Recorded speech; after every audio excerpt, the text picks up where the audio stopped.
versículos.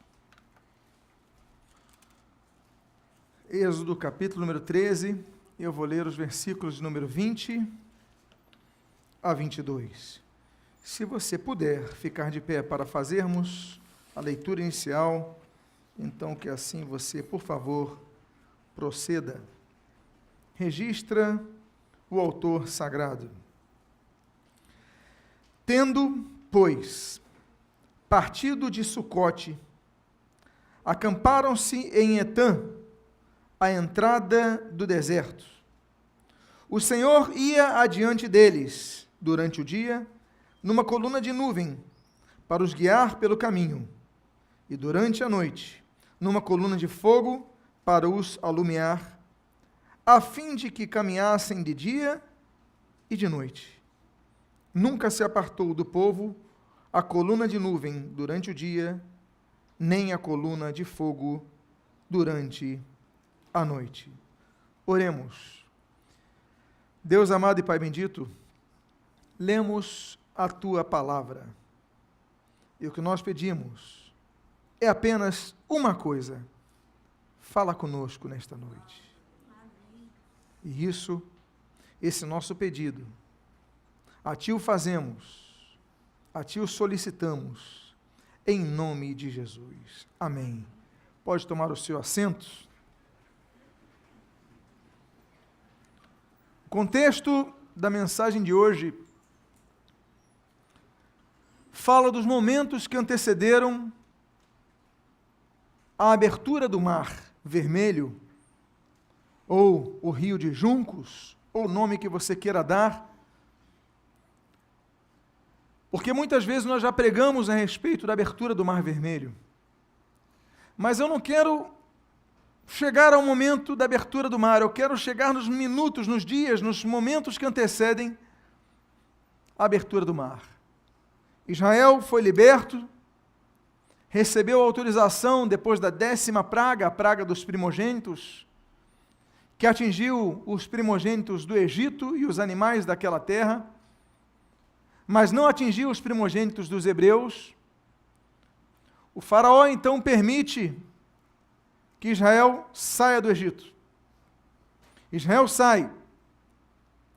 E quando Israel então está naquele início da sua caminhada, eu quero falar somente desse período.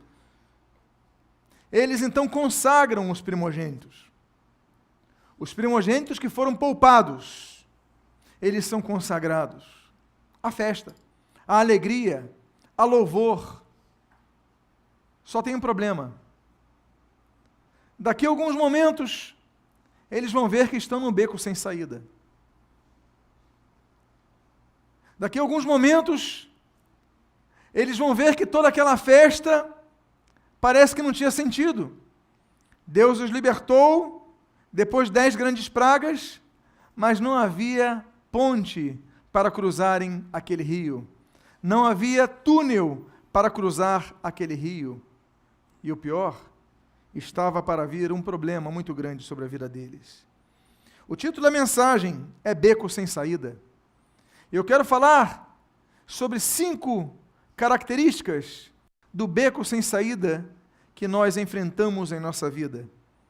E a primeira característica, em primeiro lugar, eu quero dizer que o beco sem saída é um lugar para onde Deus eventualmente nos leva. A Bíblia diz no capítulo 14, nos seus 2 primeiros versículos, os quais você pode acompanhar em sua Bíblia, o texto registra o seguinte: disse o Senhor a Moisés: fala aos filhos de Israel que retrocedam e se acampem defronte de Pi-Hairote, entre Migdol e o mar, diante de Baal-Zefon, em frente dele vos acampareis junto ao mar.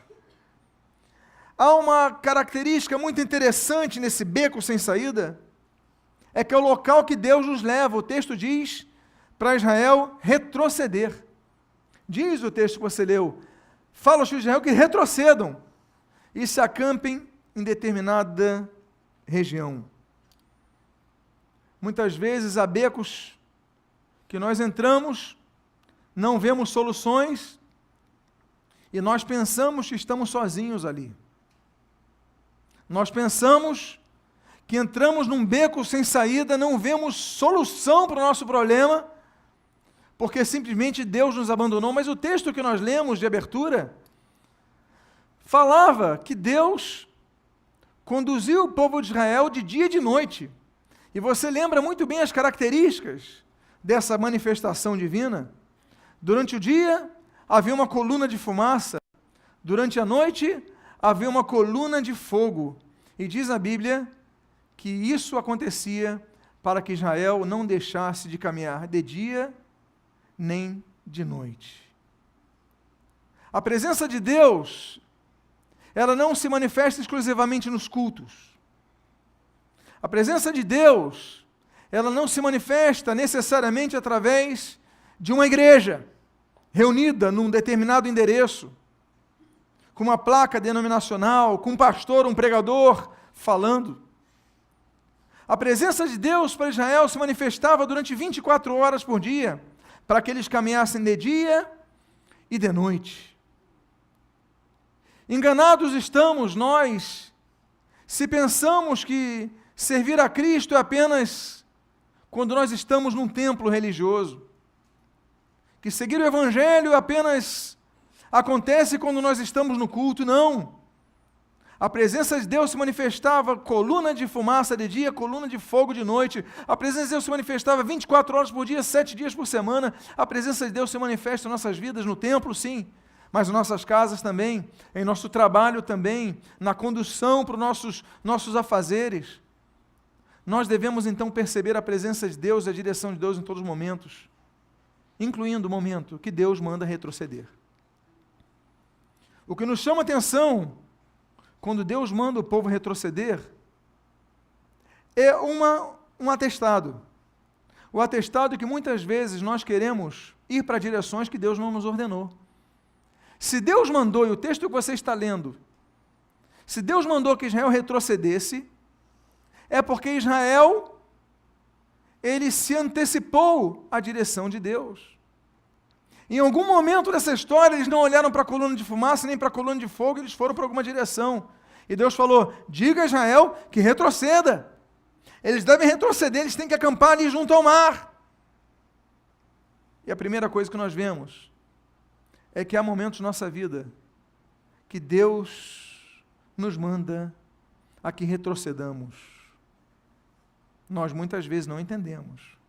Por que a minha vida estava num pique, num nível, numa situação estável, eu estava vivendo uma situação, e de repente eu recuei, eu retrocedi porque muitas vezes Deus nos ordena a que retrocedamos. Por quê? Porque Deus tem planos e propósitos definidos. Nós lemos no versículo 3 até o início do versículo 4 o seguinte: então, Faraó dirá dos filhos de Israel, estão desorientados na terra, o deserto os encerrou. Endurecerei o coração de Faraó para que os persiga, e serei glorificado em Faraó e em todo o seu exército, e saberão os egípcios que eu sou o Senhor. Vocês lembram a primeira característica, o primeiro ponto que nós falamos? O beco sem saída é o local para onde Deus nos leva. Agora, Deus nos leva com propósitos definidos. Manifestar a sua glória, manifestar o seu poder, manifestar que ainda que surjam problemas, Deus manifesta a sua glória no meio deles. Ainda que nós tenhamos que retroceder, a vitória virá. Amados irmãos, uma coisa que nós aprendemos quando entramos nas artes marciais, eu lembro quando comecei a aprender judô, era criança, adolescente, a primeira coisa que nós aprendemos é cair. Não é isso? Quem já fez judô aqui? A primeira coisa que você aprende é cair. Depois você aprende os rolamentos e depois então você vai avançando em outras técnicas, mas a primeira coisa é cair. Porque se a pessoa souber fazer tudo no judô e não souber cair, no primeiro tombo ele fica. O boxeador, ele não tem que aprender apenas a dar um bom encaixe, um punch, ele tem que aprender a receber golpes. Porque nem sempre a vida nos faz apenas estar no ataque. A vida nos ensina que muitas vezes nós recebemos socos. Muitas vezes a vida nos tenta derrubar e nos derruba. E o problema é que quando isso acontece com pessoas que não estão preparadas, as pessoas ficam no chão mas não mais se levantam. Eu sei tantos socos, eu sei tudo do boxe, mas se você leva um soco aqui no estômago, no fígado, no baço, em qualquer... você então fica desguarnecido, não aguenta e cede. Deus manda recuarmos muitas vezes. Deus manda, nós estamos no ataque, a ficarmos na defesa. Eu lembro uma vez que eu assisti, eu gostava muito eu sei que muitos não gostam, a respeito, mas eu gostava muito do Ultimate Fighting, no seu início. E tinha um lutador brasileiro chamado Marcos Ruas. Eu não sei se você é dessa época, mas o Ruas, teve uma luta dele, que ele apanhou o tempo todo no canto do ringue. Eu falei, vão matar esse cara. E apanhou no primeiro, no segundo assalto, apanhou o tempo todo. De repente o cara ficou de cabeça para baixo, pegou o braço do sujeito e ganhou a luta. Quando menos esperava. Por quê? Porque ele estava preparado para receber socos do adversário. Muitas vezes nós temos que aprender que recuar é o caminho da vitória. Recuar um pouco, porque a gente não recua, e aí está a nossa falha. Aí está o nosso erro. Todos nós somos tentados. E a vitória está, muitas vezes, quando você recua. Quando você abre mão, você está perto de conflagrar aquele ato, e você fala, não vou cometer, você volta, você recua, a tua vitória está aí. Muitas vezes nós chegamos aos nossos limites, Deus está nos testando, então você recua e você obtém vitória. Casamento. Quantos casais se divorciam nos dias de hoje? Porque ao menos um dos dois não quis recuar. Conflitos acontecem, e vão aumentando, quando tem uma hora, se eu não recuar, a corda arrebenta.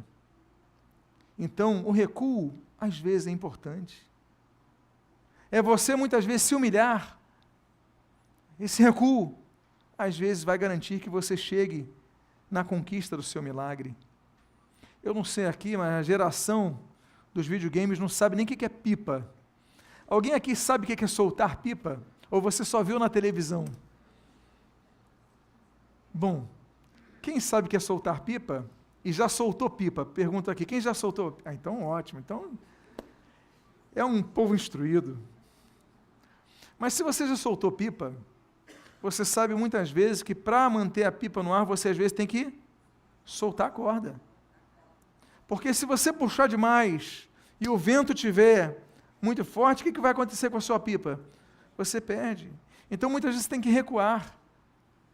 Amados irmãos, a vida é feita de conquistas, mas o caminho para a conquista, muitas vezes, exige de nós certos recuos. Muitas vezes é parar e dizer, eu errei, eu pequei, eu quero começar de novo, eu tenho que começar de novo. Deus nos leva a beco sem saída, muitas vezes, para nos ensinar que o recuo é necessário.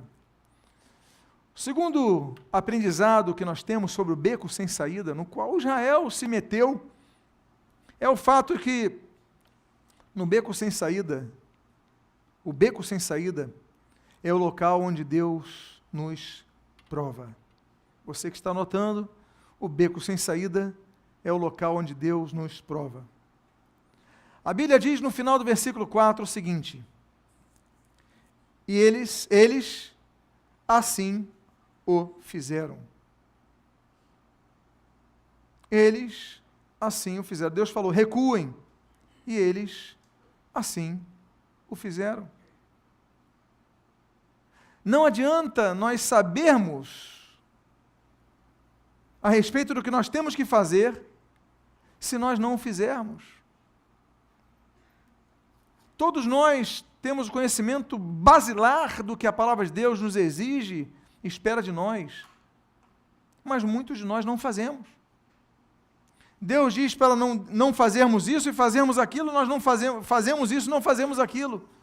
Nós desobedecemos, não obedecemos.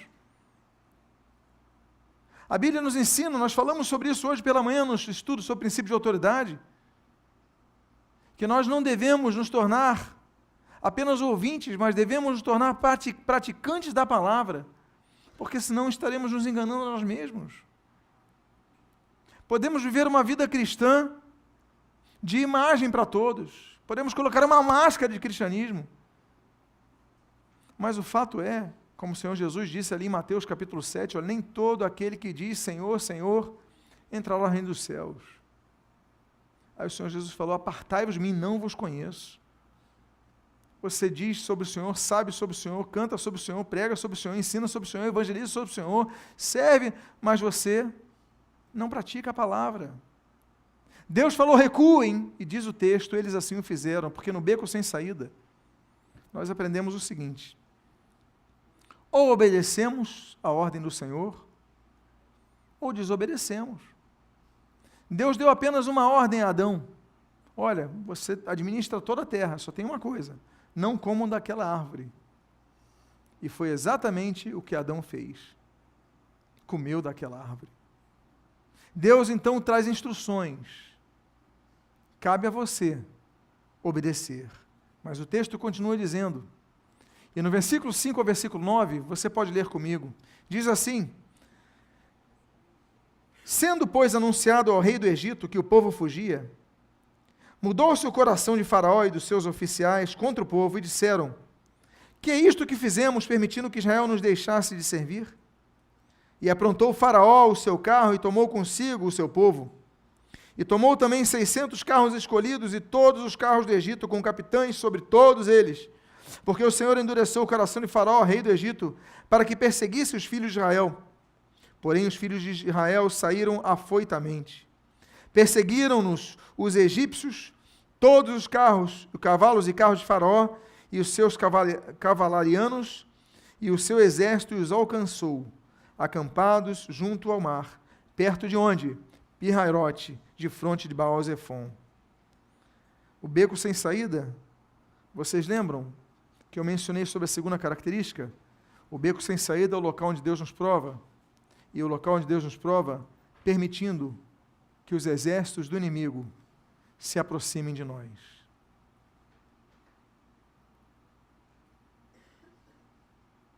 Há situações que nós vivemos que nós não entendemos. Por que eu estou passando por isso? Por que eu estou sendo perseguido pelo exército dos inimigos se eu estou obedecendo a Deus? Nota bene, eles estavam indo para uma direção, Deus falou, recuem, fiquem em Pi-Hairote, em frente a Baal-Zefon, diante do mar. Israel obedece. E onde eles estão, está vindo o exército de Faraó, alcançá-los. Deus os levou ao beco sem saída. Deus os levou a um local onde tinha de um lado o mar, e de outro o exército que vinha para acabar com eles. Não foi o diabo, não foi o ímpeto do povo, porque o ímpeto estava levando para outra direção, foi Deus. Há locais, há momentos, há ocasiões difíceis de nossas vidas, que Deus está nos levando, e que nós, quando percebemos, estamos vivendo num beco sem saída. De um lado está o mar, de outro lado está o inimigo.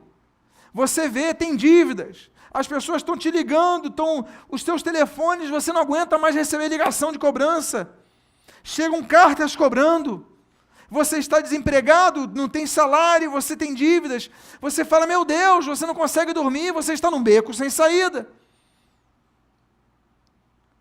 Você vive situações que você não consegue enxergar solução, e você começa a ficar ofegante, desesperado, porque o povo vai ficar desesperado. E você diz assim, Deus, eu sou fiel. Deus, eu tenho obedecido.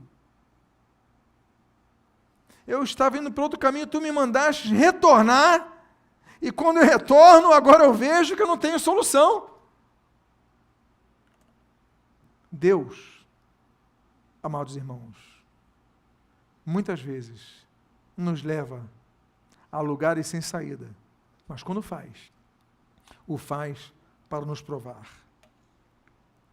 O terceiro ponto a respeito do beco sem saída, a você que está anotando, é que o beco sem saída é o local em que nós falamos com Deus. Diz o texto do versículo de número 10,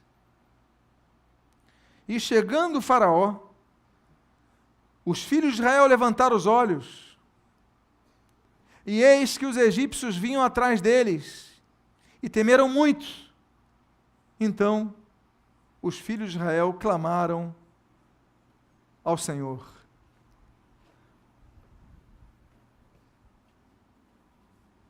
E temeram muito.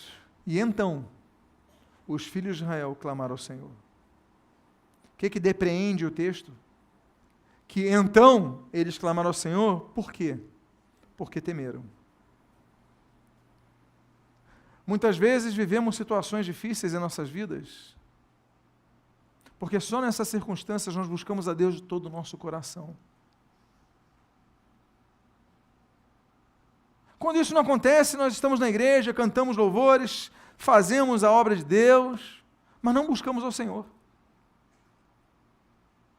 Aí nós começamos a nos tornar pessoas religiosas, com aparência de religiosidade, com linguajar religioso, com padrões da religião que nós seguimos, mas nós fazemos tudo, menos uma coisa: buscarmos a Deus de todo o nosso coração.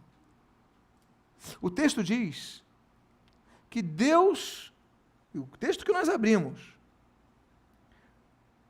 estava presente na coluna de fumaça de dia, na coluna de fogo à noite, mas só nesse texto. Depois que o exército inimigo está chegando, quando eles olham para o outro lado, tem um mar que não consegue ultrapassar, só nessa hora eles clamam ao Senhor, ainda que a presença de Deus estivesse ali, só nessa hora clamaram ao Senhor. Há muitas vezes Deus nos leva ao beco sem saída, para que nós voltemos a buscar ao Senhor. É o que nós dizemos em nosso linguajar, que muitos só voltam a Jesus por causa da dor. Muitos se voltam a Jesus na hora do desespero. Nota bene, e temeram muito. Então, eles clamaram ao Senhor, só clamaram ao Senhor porque temeram. Eles tiveram medo, eles temeram, eles estavam aflitos, eles estavam desesperançados, clamaram ao Senhor. Então, muitas vezes, as situações que nós vivemos, que Deus espera que nós busquemos ao Senhor de todo o nosso coração. Meus amados, há orações que nós fazemos mecanicamente. Às vezes, no almoço, a gente faz uma oração mecânica. Deus abençoa essa refeição, em nome de Jesus. Claro, sempre vamos dar graças. Mas, às vezes, fica mecânica, a nossa oração é mecânica, a nossa leitura bíblica é mecânica. A gente não lê a Bíblia pedindo para que Deus fale, a gente lê a Bíblia para cumprir uma meta. Mas nós devemos buscar ao Senhor. Agora, quando nós falamos buscar ao Senhor de todo o coração, significa buscar ao Senhor com sinceridade no coração. Porque muitas vezes nós chegamos e oramos ao Senhor só recitando frases bonitas. E às vezes o que Deus quer é oração com frase feia. Às vezes Deus quer uma oração de uma pessoa que nem consegue estabelecer uma frase, que está chorando.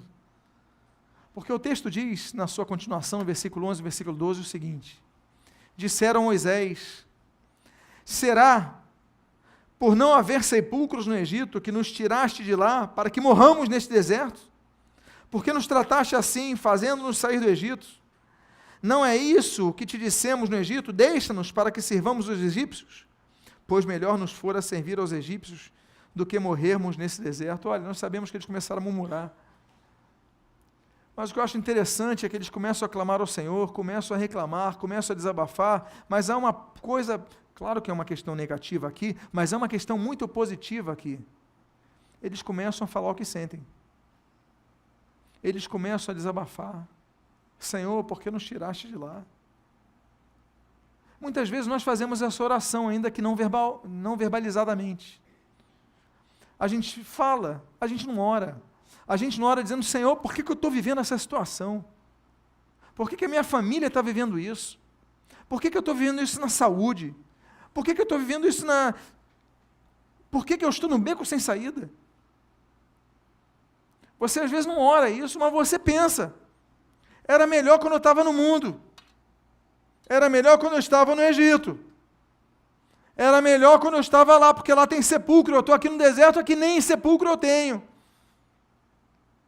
Eu estou vivendo uma fase difícil. Eu quero dizer uma coisa para vocês. Ore assim diante do Senhor.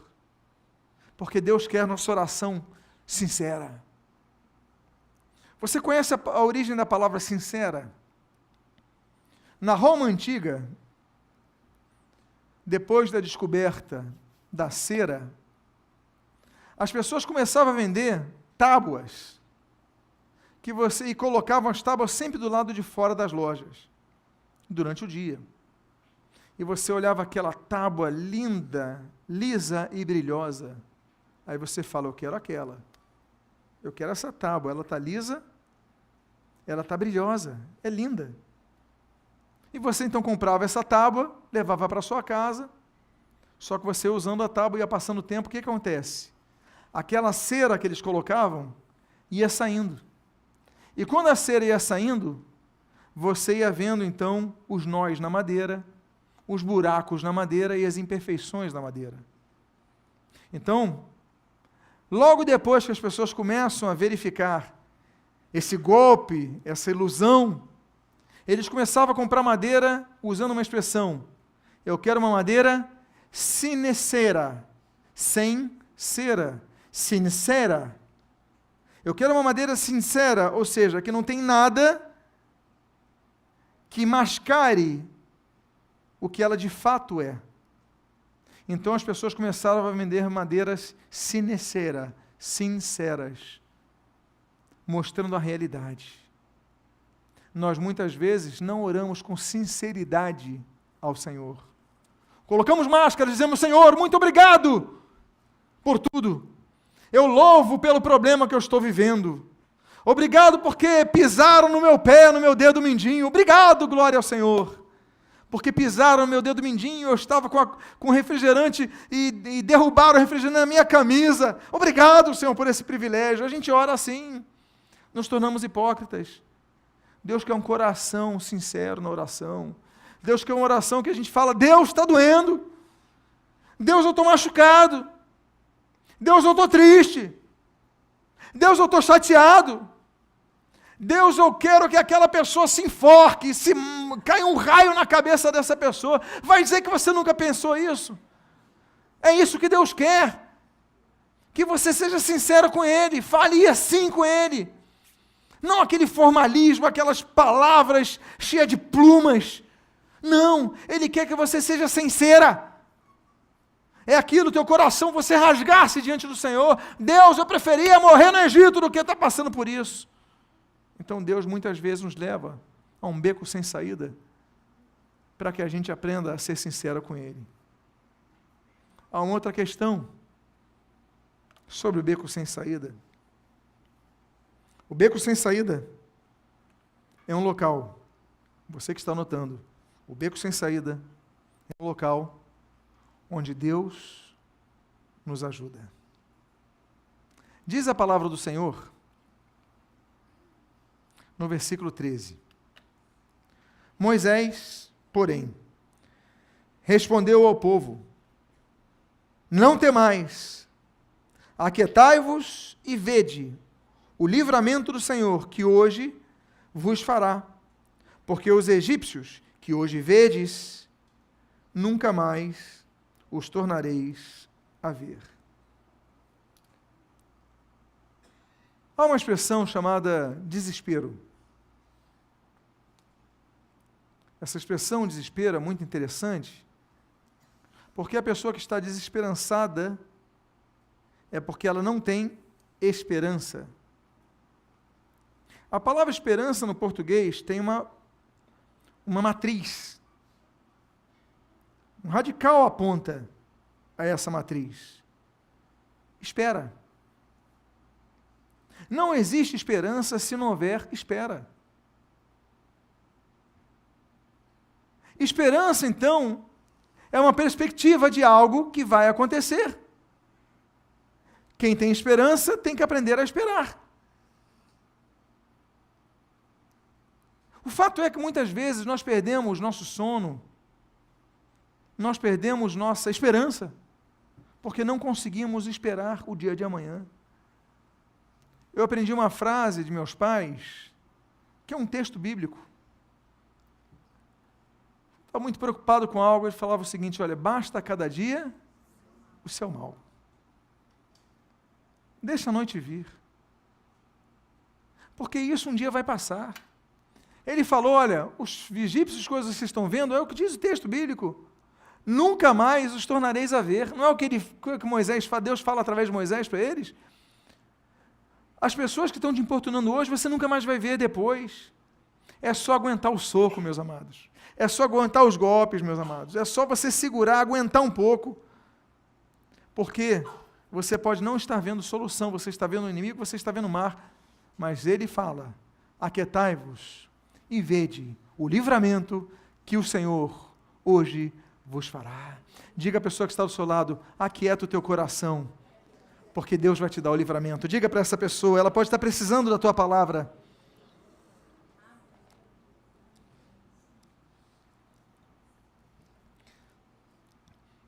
Mas há um segredo. Você lembra que eu falei que o beco é um local onde Deus nos ajuda? Mas um segredo muito importante está no versículo 14, versículo seguinte, no qual nós lemos: o Senhor pelejará por vós, e vós vos calareis. Há momentos que nós não temos força. Eu digo a vocês, Israel sai do Egito sem armas. Afinal de contas, eles eram escravos. E nenhum escravo, nenhuma sociedade de nenhuma época habitava em colônias, como Israel habitava, na região do Gósen, norte do Egito, no delta do Nilo, mas nenhum povo habitava com armas, eram escravos. Eu sei que ninguém aqui nasceu para ser senhor de escravos, mas se você tivesse escravos, você não deixaria de ficarem com armas? Ou deixaria? Claro que não. Podia haver uma sublevação contra você, então o povo de Israel sai da noite para o dia, algo rápido, com o que tinha no corpo. Não tinham armas. Então você olha um exército egípcio preparado e cheio de armas. Do outro lado, um mar que você não conseguiria ultrapassar. Você não tinha navios, você não tinha ponte, você não tinha túnel. Então você não tem forças. Você não tem capacidade. Você tem dívidas, você não tem força. Você tem uma doença e está lá e está piorando, você não tem forças. Você está num beco sem saída. Mas a palavra diz que quando nós não temos força, o Senhor peleja por nós. E depois, a gente se cala nesse sentido. A gente não precisa mais se preocupar, impedir, porque Deus agiu. Quando a gente nota, a situação foi ultrapassada. Diga para a pessoa que está do seu lado, Deus vai pelejar por você, Deus vai lutar por você. E o último ponto que eu gostaria de abordar nesta noite.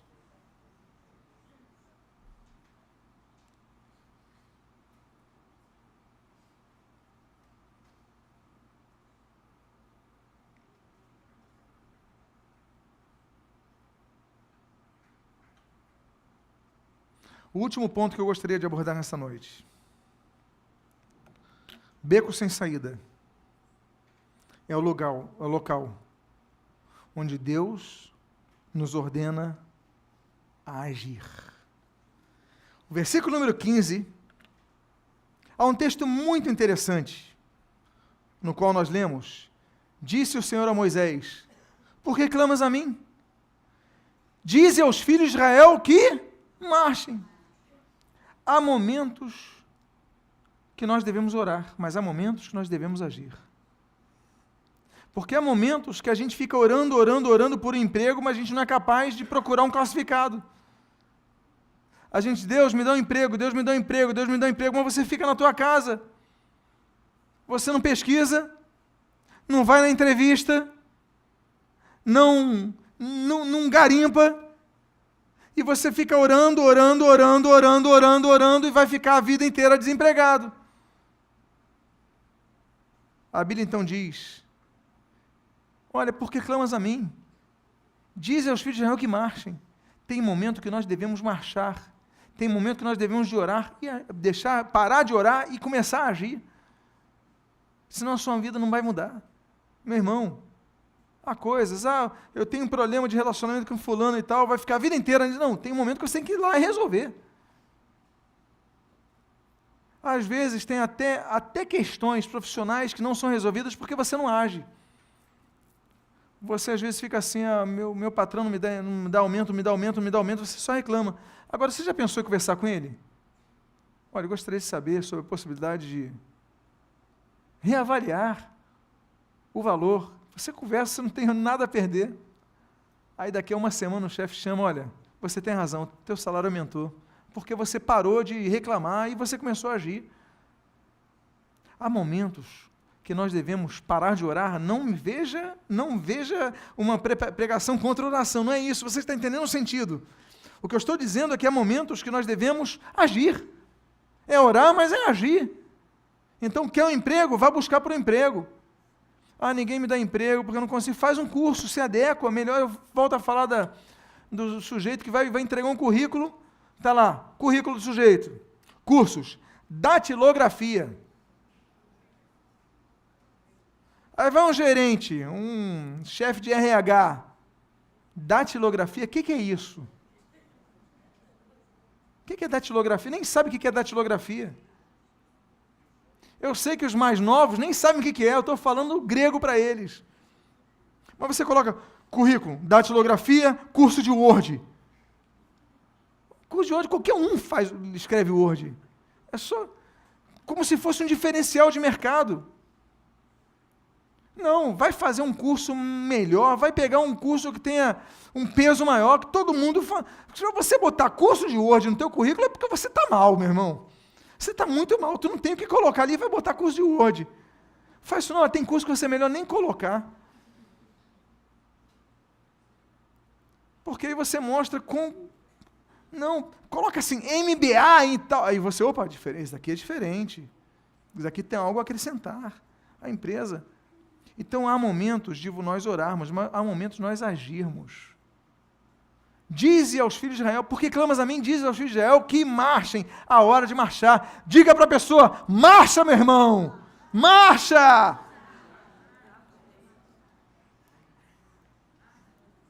E aí nós aprendemos então que além de marcharmos, nós devemos assumir responsabilidades para que outros sejam abençoados através de nós. Diz a Bíblia em Êxodo 14:16 o seguinte: E tu, Moisés, levanta o teu bordão, estende a mão sobre o mar e divide-o, para que os filhos de Israel passem pelo meio do mar em seco. Agora nós começamos a nos lembrar de onde nós estamos na história. Essa noite nós falamos dos eventos que aconteceram quando Israel sai do Egito e chega diante do mar. Eu volto a falar, não vou pregar o que acontece depois do mar, não vou pregar sobre as 10 pragas, eu quero pregar sobre esse momento que eles viveram. Só agora, Deus diz, levanta o teu bordão. Deus podia ter dito isso antes, não podia? Deus podia ter falado com Israel no Egito, olha, depois da 10ª praga, Moisés vai levantar o bordão e o mar vai se abrir, mas Deus permitiu que eles ficassem preocupados, que eles ficassem temerosos, que eles ficassem aflitos, que eles vissem o problema e que clamassem ao Senhor. Aí quando clamaram ao Senhor, Deus deu solução através de Moisés.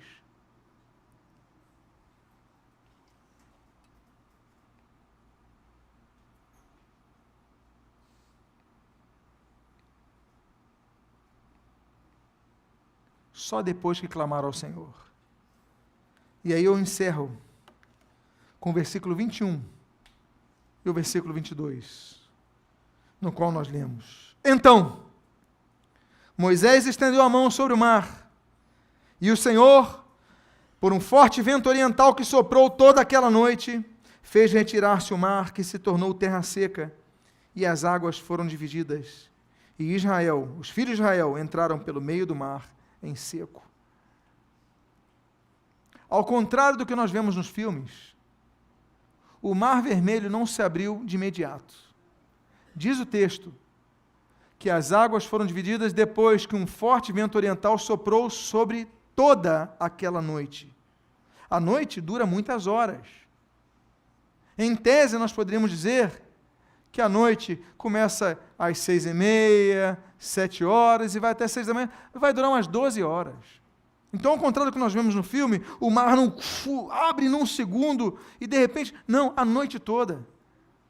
Eles estão vendo aquele mar sendo dividido, eles estão percebendo, alguns tiram cochilo, outros dormem, quando acordam o mar já está em seco. Ele vai se fechar rápido, mas o mar nem sempre vai se abrir rapidamente. Foi toda a noite. O que é que representa a noite? A noite representa o momento que nós dormimos. A noite representa o momento que nós descansamos. A noite representa o momento que nós não reparamos no que Deus está fazendo por nós. Eu fico imaginando o cara cansado, tenso, chegou 1h da noite, o cara começou a dormir, e Deus começou lá a abrir o Mar Vermelho, e começa a abrir o Mar Vermelho, e quando ele acorda, o mar estava aberto. O que isso representa para nós? Que o milagre de Deus muitas vezes acontece quando nós não estamos percebendo. Nós abrimos os olhos e o mar está aberto. Quantos glorificam a Jesus por isso? Fique de pé nesse momento. Aplauda o Senhor Jesus, glorifica ao Senhor Jesus. O que eu quero dizer para você nessa noite é que Deus age até quando nós estamos dormindo. O mar foi aberto, e quando eles notaram, estavam passando a seco. Eu convido a você a fechar seus olhos, e a você que está num beco sem saída. É o título dessa mensagem. Você que está num beco sem saída, você não vê solução. Se você é uma dessas pessoas, coloque a mão no seu coração agora, porque nós vamos orar ao Senhor, clamar ao Senhor, para que Ele abra o mar, mesmo que você não repare que Ele está abrindo. Quando os seus olhos forem abertos, você vai reparar que chegou a solução. Vamos orar, Pai amado, em nome de Jesus. Aqui estão várias pessoas, Deus, vários filhos teus, que estão se vendo num beco sem saída.